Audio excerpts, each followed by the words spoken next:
It's going. It's going. It's going, man. Charles, what's up, man? How you been? What's up, dude? I've been great. How have you been?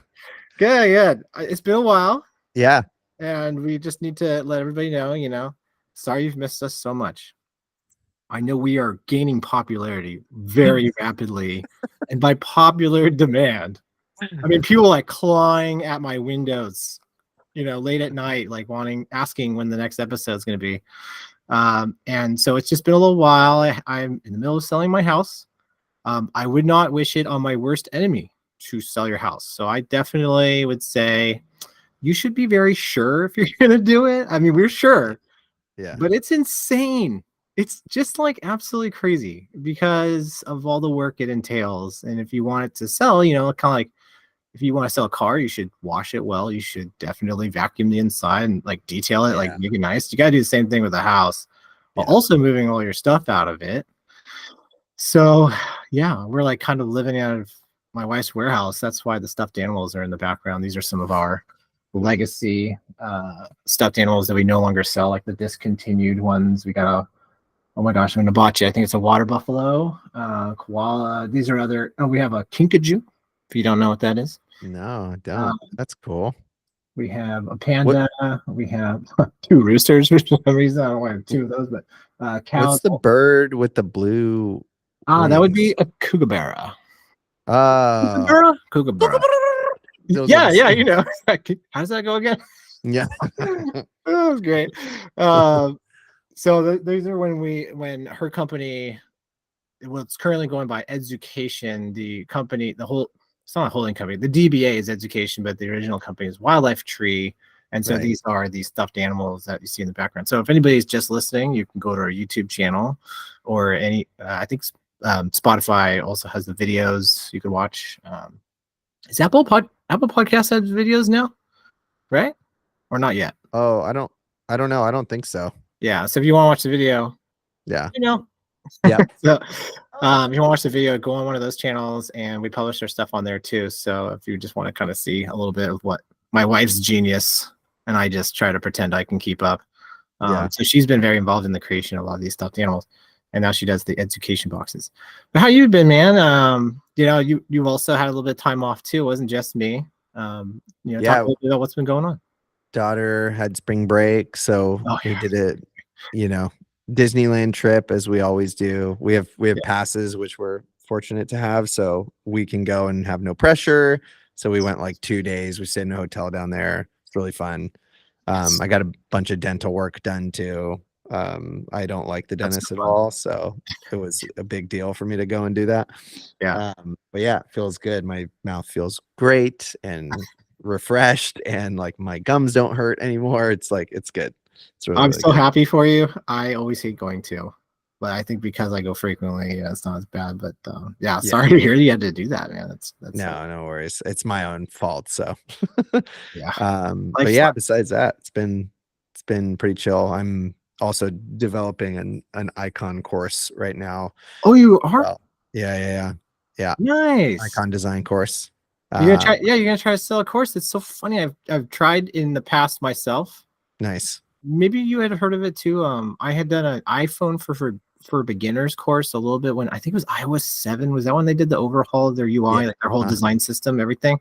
Their whole design language, like everything was just massively different. I think I was 7, and that's when I think it was iOS 8 around there. I published a course. But anyways, tell me more about your icon course, because that's clearly more relevant to this podcast about design and everything. And you've obviously mentioned your friend in the past who does icons as a service, which I thought was so fascinating. But yeah.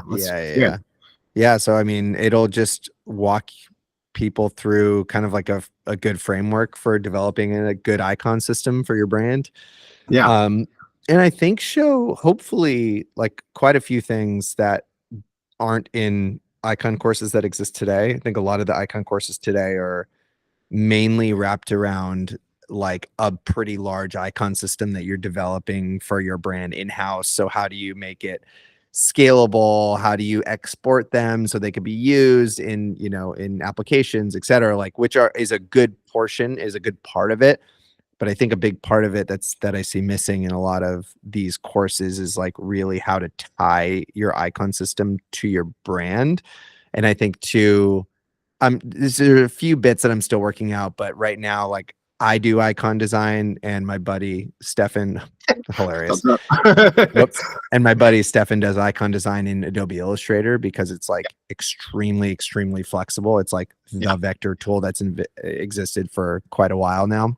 Always has And been. I think, yeah, and I think it gives you a ton of flexibility in terms of like you being messy with, you know, your concepts. I think what happens is in Figma anyways, like it has vector tools in it, but they're just not as like quick, dirty, like free. And so I think when you're going and translating a bunch of ideas into Figma, what I see a lot of the times are icon sets that look all the same.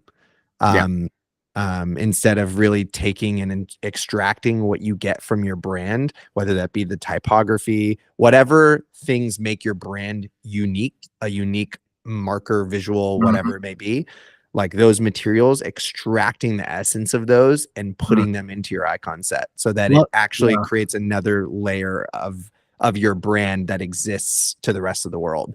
I love it so much because I will admit I get pretty lazy in Figma, and I use a plugin. I think you've heard of this one. I think it's Icons 8. That's a pretty popular one, and not the most popular on Figma. I'll definitely say I give iconography an afterthought when I'm at building or like starting from scratch even, but also just like jumping in on a client's design system and trying to just make it consistent, enhance it.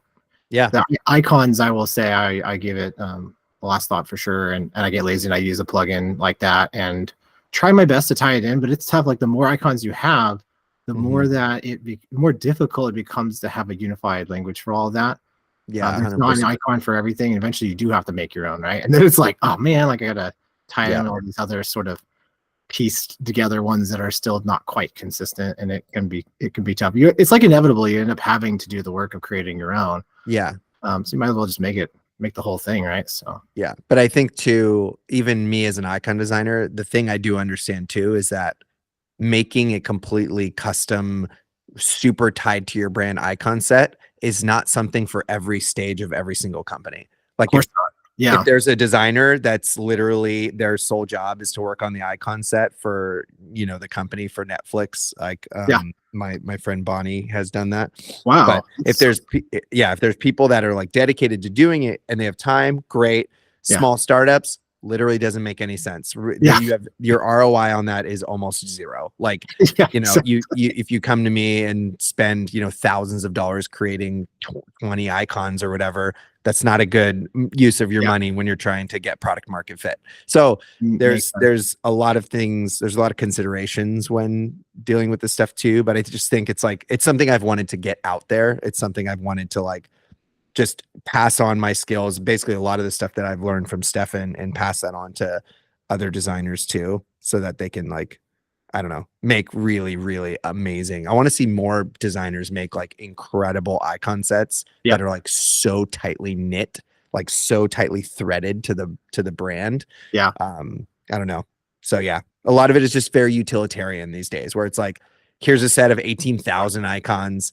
So you have access to all these different icons, which is a great utility. It's awesome, but it just misses a spirit, if you will, at times. Absolutely. But there's a place for them. There's a place for them. I just don't think it's like a one size fits all for either. I'm right there with you. I nerd out on like amazing, just really like pure. You can tell like there a lot of thought put into a nice icon set for a brand, especially for larger brands. And I mean, icons are very important. They're just great signifiers for a good user experience, to help guide users, but also very, very well used in even graphic design, so there's always a need for iconography.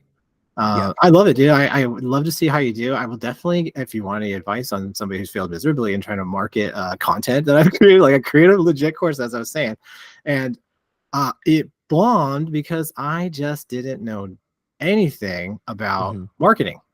And so you're creating a product, sir, and like, at the end of the day, you gotta figure out the channels to market. So maybe just kind of coming from learnings from my wife's business and my specialty lately in direct to consumer e-commerce, which I go and analyze marketing funnels from brand awareness building through ads or organic channels all the way to converting into a customer, and even some retention strategies. I wish I knew then what I know now. And like, the most important thing is create a product, and it doesn't have to be perfect. So in this case, your iconography course. And then, probably the best thing to do is consider putting it into a marketplace, at least to validate or verify your proof of concept, like that there's need. And I'm sure you also have a great circle of influence, people in your network that would love to purchase the course and give you a nice little boost of revenue in the beginning. Use some of that revenue to then expand into marketing and other channels. But like marketplaces are great. Like, let's say Skillshare is one that comes to mind. And there's probably a bunch of other ones now. Oh my gosh. Udemy, I think, was another big one. Maybe they're still around, still hot. Even like lynda.com got bought by LinkedIn, and I think they still, which is owned by Microsoft. That's right. Yeah. It all is 6 degrees to Charles, everybody. Everything is. So, no, it's funny. Kevin Bacon. Everything goes back to Charles and Microsoft. I've been my buddy is really good on that side of things too. And our strategy so far has been that I'm going to build out an actual website. There's a bunch of framer templates and stuff where you can actually have like a course website. We're going to try and do it that way. We'll put some money into ads, and then in order to like, it sounds really terrible, in order to try and like squeeze any last bits out of it, then we'll put it into a marketplace. But the marketplaces just take so much of such a massive share of your revenue that of course it's tough. But obviously they have distribution, so we're gonna see. We're gonna try it this way and see what we can pull out of it, and then I don't know. Just to build any revenue, any source of income for your venture at all, a marketplace couldn't be a bad idea, just because you can get you started, then get away from the marketplace as soon as you can. But I don't know, it's you can be successful just going direct. And I'd love to give you any ideas, even outside this podcast, if you want to work on some ads. I could definitely tell you how to run better meta ads like Facebook, Instagram, which is a fantastic place to start. There's still a ton of people on Facebook that use it every day, and it's all a matter of who's the exact audience that you are trying to target. And I mean, still 100%. Like just static image ads still are very effective on Facebook by itself, and of course Instagram. So it doesn't have to be this like full-fledged production, like making just video content to try to market. Although, I mean, I've seen a lot of people do extremely well on like TikTok, for example. You could just have excerpts of your clips of your video course. And it is video course, correct? I just want to double check. Like, it's not just here's a written guide, right? So I imagine it's a lot of videos. So you can show clips of that on Instagram, anywhere where there's like video content, even YouTube. So that'd be pretty fascinating. I think we should show some clips on here. Maybe we get a little bit of sales in this podcast for you. Nice, dude. That'd be cool. But I'm excited about it, man. It's gonna be great. Big focus is just making sure the content is good, because especially with courses, like they can live or die by like a few people saying, hey, this course sucks and it's not good, and then people don't buy it. And that's true. Marketplaces can definitely do that to you. I want to make sure that whatever it is that I put out, that people go, well, this class is really good. Hey, you should try it. You should try it. You should check it out. So it'll be cool. Maybe a little bit of running it by your circle of influence, any peers first, see what they think. Of course, they're only gonna be nice though. But they'll be critical with me. Big things. It's just so hard when you have to like go through and re-record things or anything like that. I know it's a drag, and I'm personally a perfectionist. Yeah, I remember we worked through the night to get my iPhone for Beginners course done. Like, I still am very proud of it, and there are some clips of it that can be found on YouTube today. I think one of them had over 100,000, 200,000 views to date. Nice. I'll have to send it to you outside of here, and but if you just type in YouTube, anybody listening, it's definitely gotten some traction. I wish I had added calls to actions at the end, like. It's just a funny like sales principle. Like, if you just don't have a call to action at the end, you can't really expect much sales. You just have a simple, even just end title card on the video clip, like, hey, want more of this? Come buy my course here. Like I Yeah, didn't yeah, have anything like that. I just showed a clip, like not much. yeah. I don't think I even have a link in the description. Dude, that's so That, funny. Yeah, yeah. that I'm could have been building a out very like a effective marketing channel for me. How to give it more attention.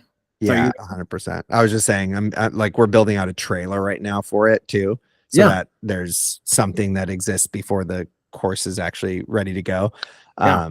That will, yeah, give people a really good idea of what it'll be like, and they can, sign up to get updates and all that stuff too. So I'm it's gonna fired be, up, it's man. gonna be Very great. entrepreneurial. It's That's gonna be my great. jam. I love it. Yeah, Like, yeah.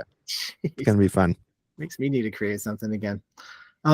Let's pivot to, if you want, if you don't mind. Yeah, go for it. You're like maybe just latest news, anything that's on your mind. I just had a little note here that about Tesla laying off 10% of their staff.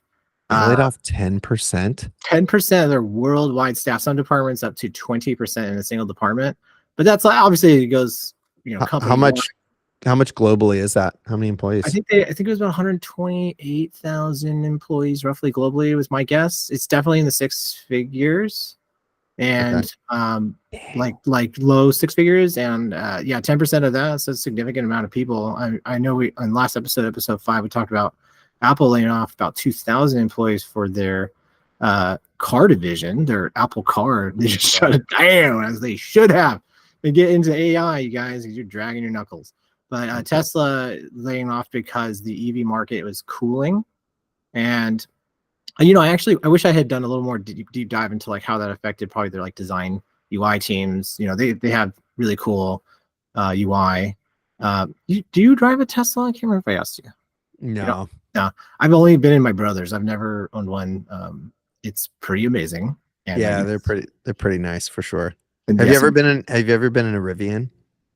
no, but I love Rivian. I mean, they're better in my opinion. They're just so Yeah, cool and utilitarian. Like yeah, they're still going off of the like, oh, magical EV stuff. yeah. Like Rivian's like, yeah. It is magical, but also like, let's make something that I don't know. People love Teslas, but man, the Rivians are so sick, dude. Right there with you. I feel like sick. all designers, us designers, like we probably loved Tesla in the beginning, and now Rivian's the new hot. Like definitely the niche of outdoorsy type of Oregonian audience, I would say, that would love to buy that. And yeah, I'm really into it. Like, yeah, I love like their compartment for like you could just put a snowboard in their Yes. side So compartment. cool, dude. Yeah, they're very Yeah. useful. Like my friend Yeah. had a Tesla, actually, is an example. He Yeah. had a Tesla, put the racks on top, and like was putting his bike up there and just looked down and just saw just the massive glass panel overhang Yeah. and was like, nope.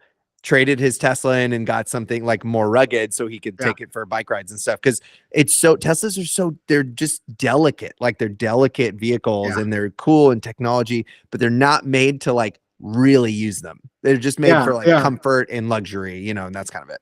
I will even say like the Cybertruck, I was fired up with it. Oh, that's right. I love the polarizing design of it. But seeing it out in the field now, like people driving it, I don't really like it anymore. It's so gross, dude. Yeah. Anyone who likes that car, and I'm sorry, anyone who's watching or listening, it is be bold, man. It is such a status symbol, Josh. It's such a totally status is. symbol. All it is like, I'm sure there are people that are like, oh, I really love the design of it, but a lot of it is, I have a Cybertruck. Like, yeah. It's definitely one of those things, and I think it definitely just the whole pizzazz of it went away fast. I was just more into it when it was so bold of a design at the time, and it's been many years, and then it's that was almost actually like going to release. That's the thing, a bold design that was actually going. That's why I was like, when I first saw it, I'm like, oh, that won't be the design. Like they're not. That's a concept car, Yeah. So yeah, good for them. Anyways, I'm sorry. No, it's no problem at all. I know you're in the tangent of Rivian. That's just why I like bring up the latest news, because it always gives us something fun to talk about. But yeah, Rivian, so hot right now. Rivian. My other buddy designer who is nice enough to listen to our podcast. He's actually a big fan already, and was bugging me about the next episode. He's really into it. He owns stock in Rivian. Like he loves it. And awesome. Yeah. So, and then I was like, yeah, these are fine. And then I looked into more. I'll definitely tell you again that snowboard compartment or skis compartment in it really sold me. And it's again just a reminder about design, you guys. it's delightful features like that. It was what really wins an audience. Like they clearly know who their audience is. They want the snowboarders and skiers. They Yeah. want the people who want to take it off the road and like Yeah. Yeah. go Yeah. Yeah. and do some actual camping. Like they Yeah. totally get it. Like like they'd probably advertise an REI, like Yeah.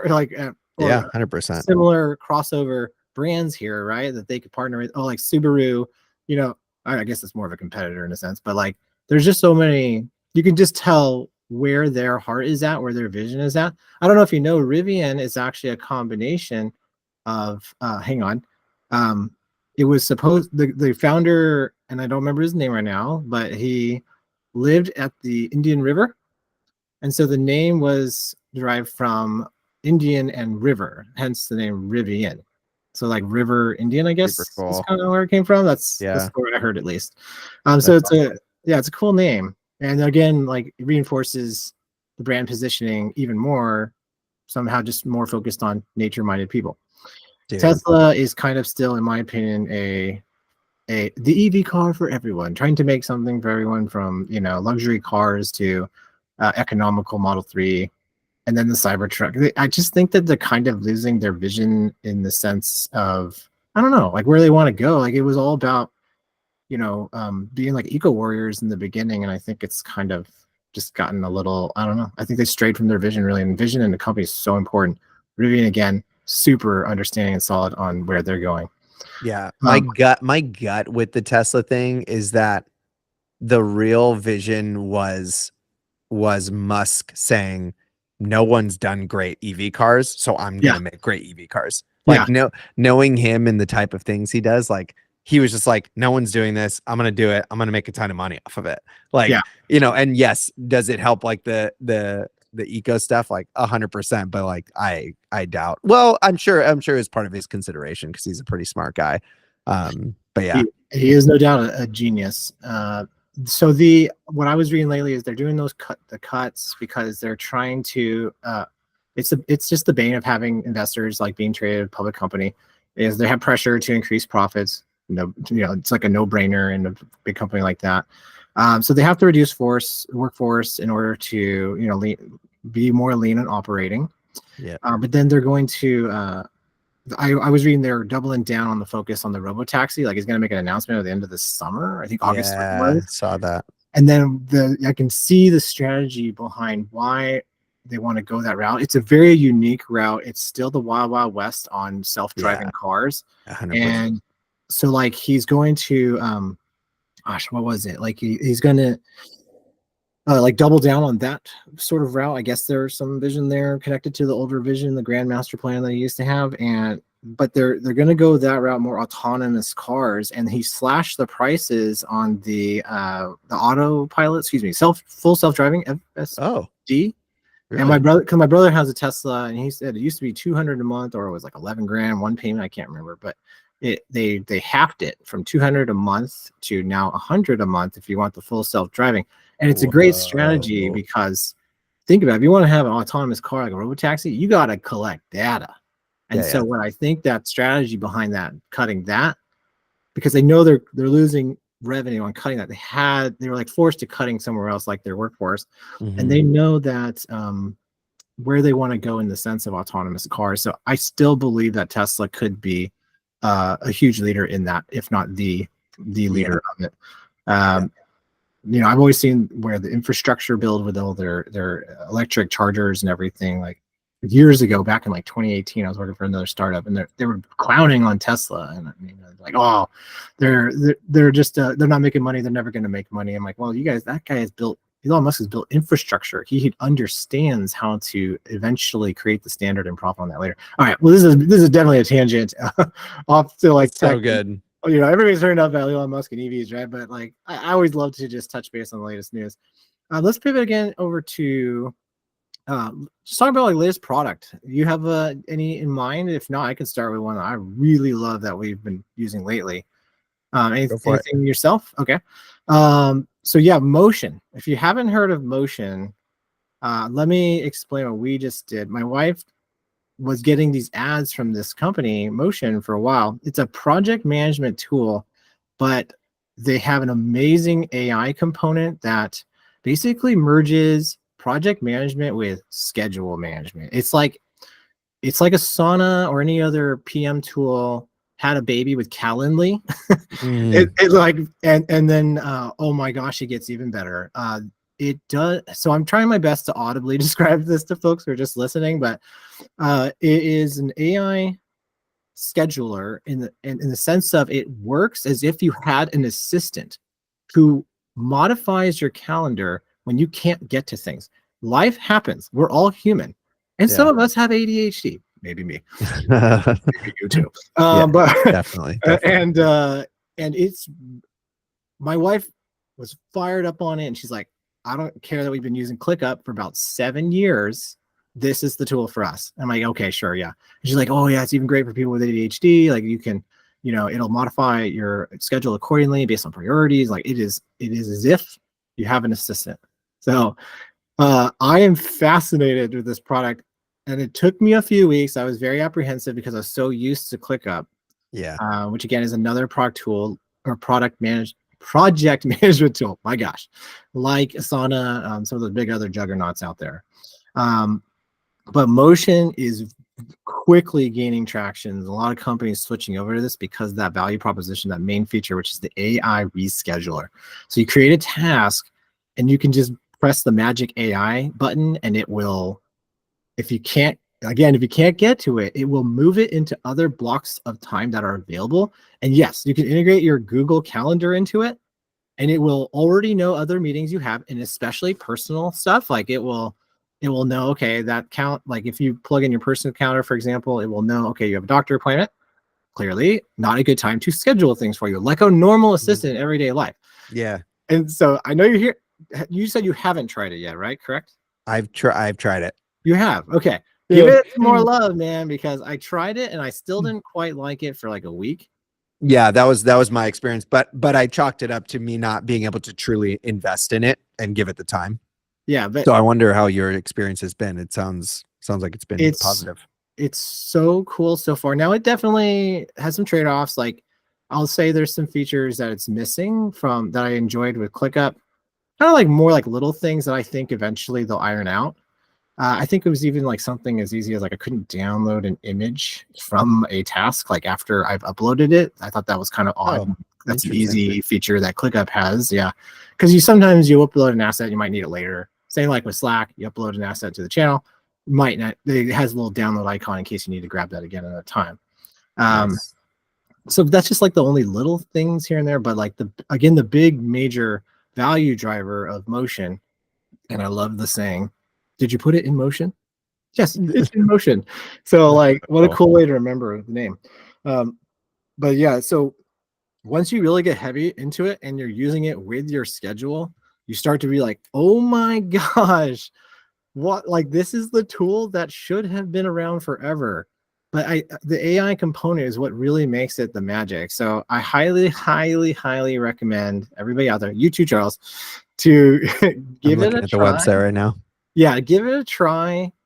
By the way, just full disclosure, we don't have an affiliate relationship with them. We don't have any fancy links dropped into the description, though we probably should work on that. But we don't, we don't have anything right now that would make us money on this. This is just purely from experience. And it's a lot because I've used Calendly. I love Calendly. But Motion also has a Calendly-esque component to it, which is you have a booking page. You can create ways for people to book time with you, and you bet it mingles that in with your integrated Google Calendar.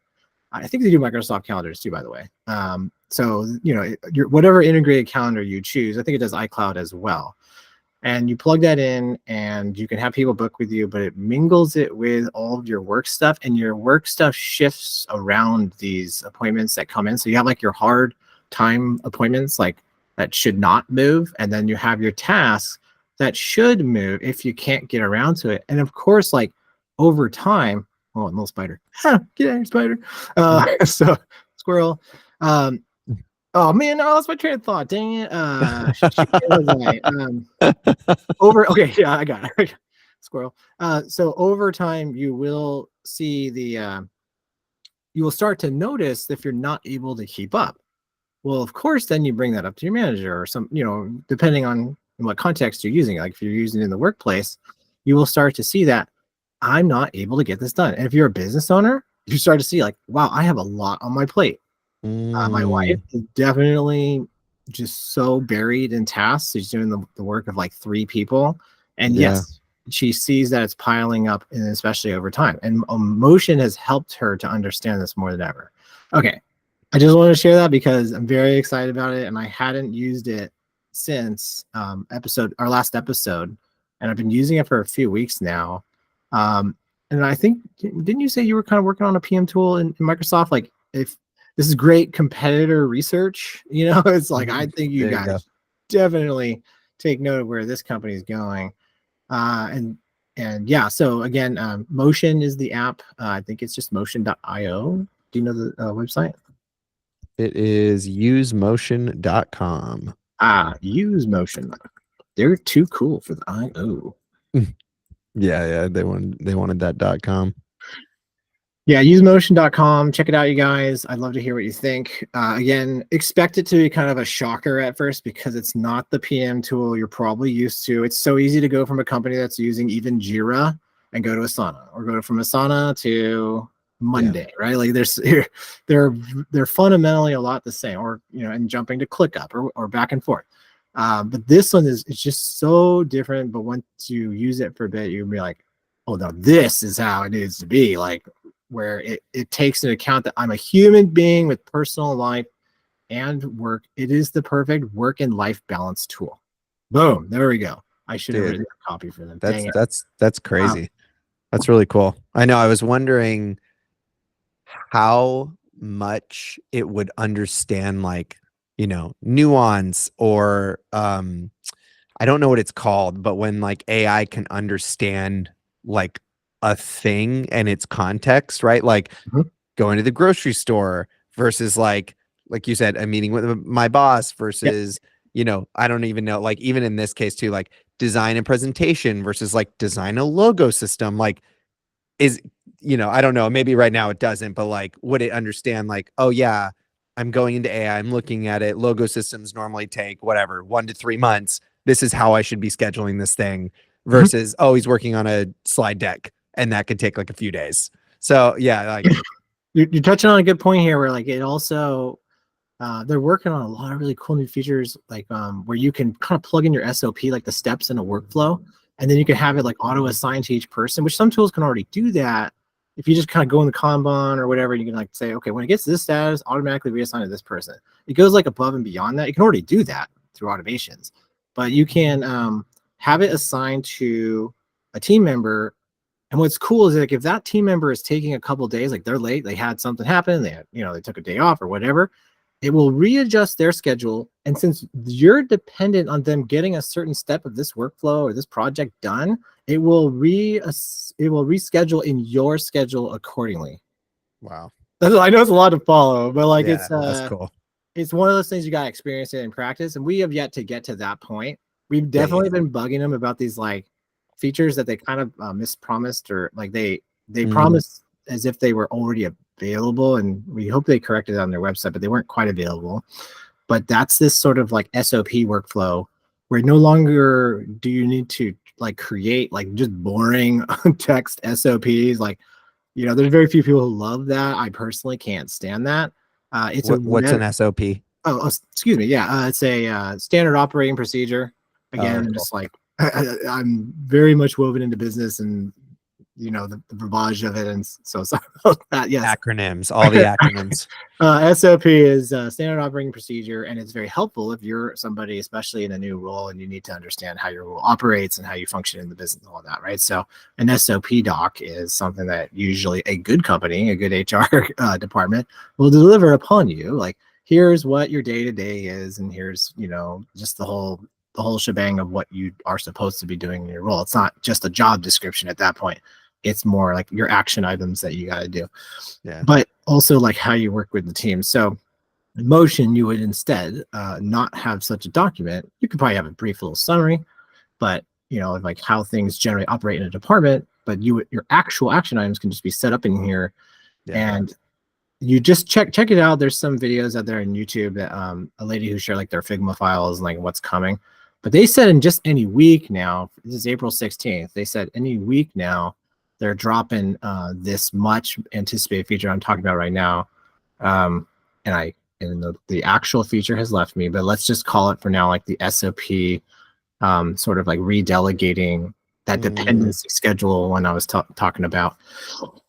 It's cool. pretty fascinating, and I think everybody should really get on this. Again, not looking to make money on this. I just want the best for everybody. I want more people to use it so that other vendors that we work with, I do have a friend who actually brought it up. He's like, yeah, I got my AI account. I'm like, oh, is it Motion? Is it? He's like, yes. I'm like, so we're working together in Motion already. Awesome. Yeah, and Sweet, dude. yeah, I'm fired up. So thanks for listening on that. No worries. Anything else that you're working with lately? Like maybe just any like product or anything that's come to mind that you maybe work on at work, or I know you can't share too much about what you're working on in your projects, but even just like a phone app, anything that comes to mind. No, I think so. Like, I feel like today calendar stuff is still tough. And now also too, I actually, my wife is going to be doing some photography in the garage. So I need to close up in a second here. But sure. No worries. Yeah. I'm trying to think.